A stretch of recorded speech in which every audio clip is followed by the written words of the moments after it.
знаете, у нас всегда, когда власть в автономии бездействует, когда она из себя ничего не представляет, кроме как дешевого пиара, они начинают делать какие-то никому не нужные декларации.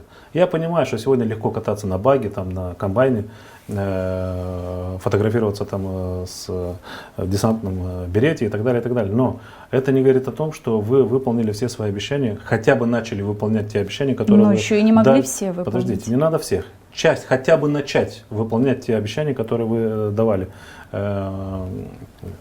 жителям автономии.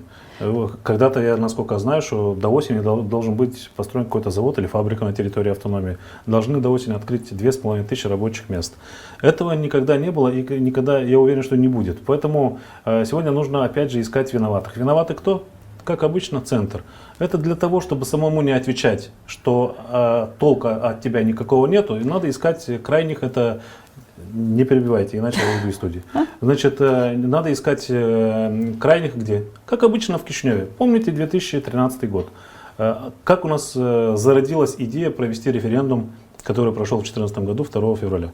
Как зародилась? Она зародилась тогда так, что господин Формузал был загнан в угол со всеми обвинениями по гуманитарному топливу, по гуманитарному зерну.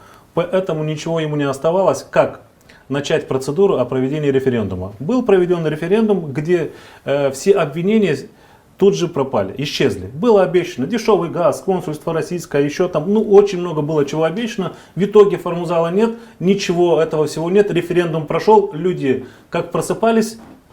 С дорогим газом. Так и засыпают с газом по такой цене. И как уезжали, так и уезжают, и будут уезжать. Потому что, к сожалению, власть, любая власть, которая приходит, она только обманным путем приходит. Дальше они пытаются удержаться у власти. И сегодняшняя власть и автономия занимаются только тем, что пиарятся ради того, чтобы удержаться у власти. И обвинения их сегодня центральным властям, это пока не обвинения, это ничего иное, как пиар вы назвали.